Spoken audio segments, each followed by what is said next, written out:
రాష్ట్ర సమితి పిలుపు మేరకు విశాఖ కలెక్టర్ కార్యాలయం వద్ద విద్యార్థి యువజన సంఘాల ఆధ్వర్యంలో ఆందోళన కార్యక్రమం నిర్వహించడం జరిగింది.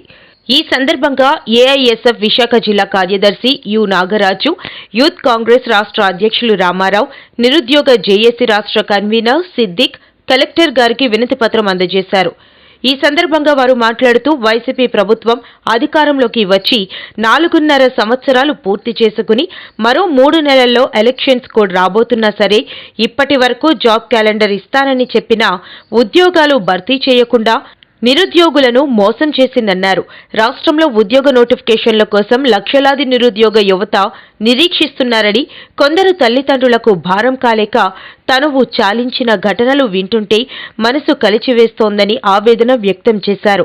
వైసీపీ ప్రభుత్వం అధికారంలోకి వచ్చిన తరువాత ఏపీ అంటే ప్రక్క రాష్ట్రాలకు, విదేశాలకు ఉద్యోగులను ఎగుమతి చేసే రాష్ట్రంగా మారిపోయిందని ఆగ్రహం వ్యక్తం చేశారు.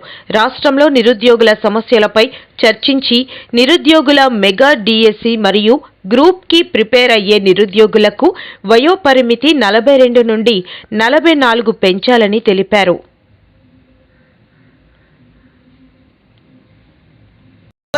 ఉద్యోగాలను భర్తీ చేయాలి. ప్రభుత్వ శాఖల కాలమైన ఉద్యోగాలు భర్తీ చేసేంత వరకు పోరాడతాం. ప్రభుత్వ శాఖల కాలమైన ఉద్యోగాలు భర్తీ చేసేంత వరకు పోరాడతాం. వర్ధిల్లాలి విద్యార్థి యువజన సంఘాల ఐక్యత. వర్ధిల్లాలి విద్యార్థి యువజన సంఘాల ఐక్యత. రాష్ట్ర వ్యాప్తంగా కాలంగా ఉన్న ప్రభుత్వ ఉద్యోగాలు భర్తీ చేయాలి. రాష్ట్ర వ్యాప్తంగా కాలంగా ఉన్న ప్రభుత్వ ఉద్యోగాలు భర్తీ చేయాలి.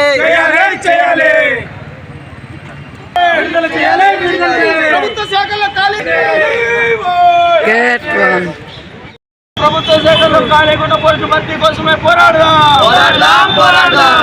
రాష్ట్ర వ్యాప్తంగా ఖాళీగా ఉన్న పోస్టుల భర్తీ చేసేంత వరకు రాష్ట్ర వ్యాప్తంగా విద్యా, వైద్య, మెడికల్ రంగాల్లో ఉన్న పోస్టుల భర్తీ పోరాడదాం.